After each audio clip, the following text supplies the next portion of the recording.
Okay, I'm going to do a little sewing. Turn the machine on over here. Light comes on. Now, I think, if I remember correctly, it's better to have the light off for the camera so you have less glare, but let me put the thread on. It's very easy to thread.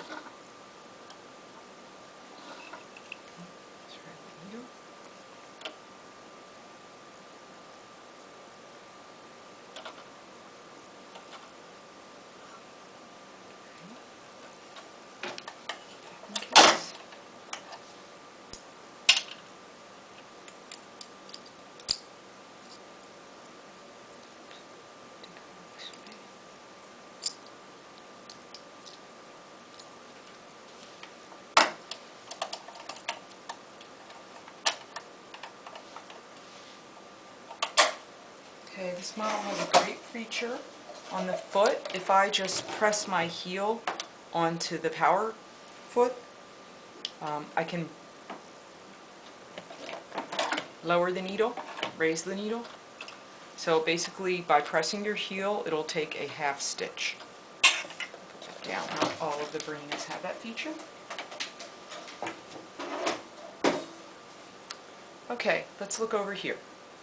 Here we have all of the basic stitches, which you just activate by touching the button right under the photo of the stitch.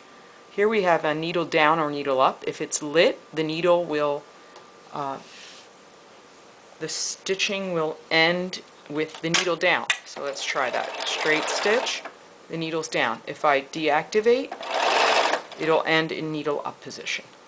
This is half speed, so if you're teaching a child to sew, you could put this on and the machine will only run at half speed, at the fastest it'll run.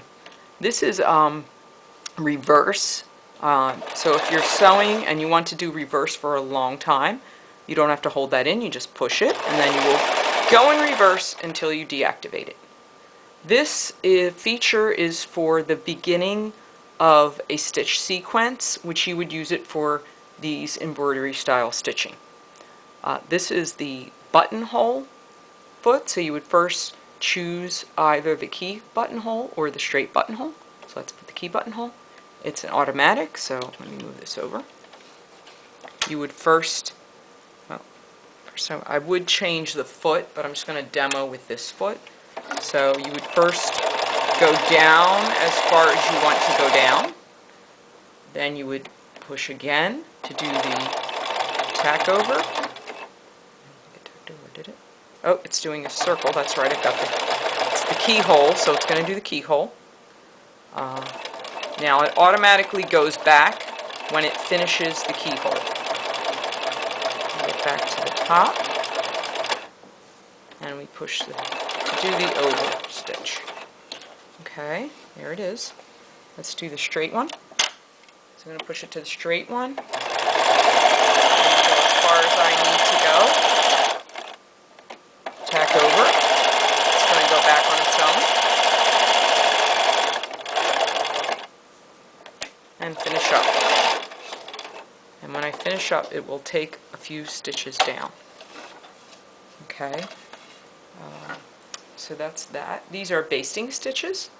This feature, if I choose a stitch and I would like to, for example, if I choose zigzag, and I just want to tweak it a little bit, I would, to cause it to go a little bit closer together, push it once or maybe even twice plus. I have to clear this, push clear to deactivate it. Okay, I pushed clear to deactivate it, or the other way around. Don't go down here, just show them both. Pushing clear to deactivate that. Okay, let's try some of these stitches. This is a darning stitch. It's a zigzag that takes stitches as you zig. You can see it's taking several stitches. Okay, number 4. Now, the great thing about number 4 in this machine, also number 6, number 7, is that I could then push this down here and it will mirror and do the opposite direction of that stitch. Okay, let me push it back and go back the other direction. And you can see that it flipped the stitch. First the straight was on that side, it flipped it to this side. So several of the stitches would benefit from that feature. Another stitch. I'm just going to go through some of these stitches quickly. Stitch, ooh. There we go. Stitch number 8.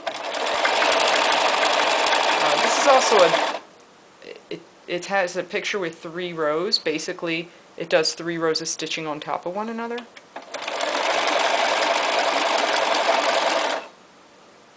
10 is a stretch stitch. 11, honeycomb, is also a stretch stitch. 12, let's turn this around for 12. We did the buttonhole features. 7. 7 is another one that could be mirrored. 7 is also a stitch that you would use to do hem curtains with the, it's the blind stitch. And let's see, I believe it can be mirrored, which is very handy because if you have a lot of fabric that you don't want to put in here and you just want to flip the stitch around. Okay, so you can see that I started this way and then I mirrored it. Let me turn that off. Okay, I'm going to briefly go through this. This is the stitch width, so changing the stitch width. When you change to a certain stitch, it will give you the default, and then you have the ability to manually change it from the default. This will change the needle position. So on this stitch, they put the default was far right. On a straight stitch, the default is center. So you can be, for whatever reason, you can change, and you've got 5 different positions. Okay, this is the stitch length. For many stitches, 2 millimeters or 2 1/4 millimeters is the standard. You can certainly change that to 5, all the way down to 0.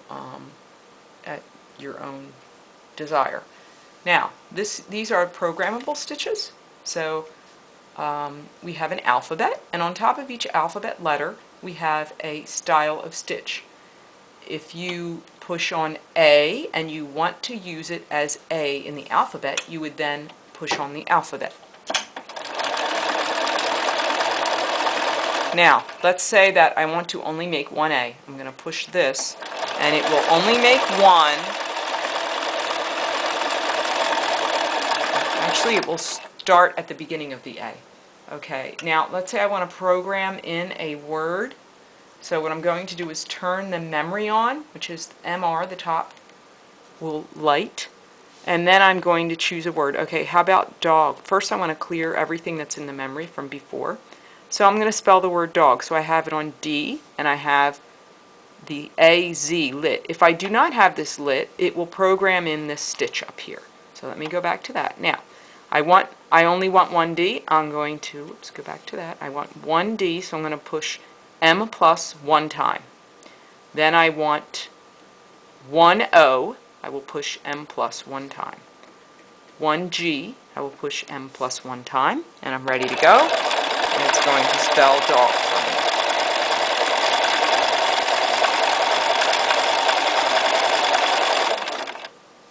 Okay, now, let's say, there we are, and it's starting another dog. Let's just say I don't want to repeat spelling dog, dog, dog several times.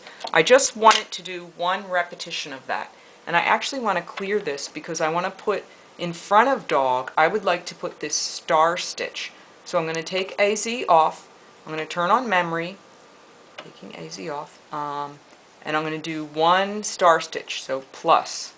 Then I'm going to spell dog. So let me go back to the D, putting my alphabet on once, O once, G once, and now I want to turn this off, and I want to go back to the stars because I want it to have a star at the end, okay? And I want to do all of this one time. So I am going to light up this, it looks like a letter D with 2 arrows, and it's right next to the memory. Okay, and with that lit, it should only make 1 repetition.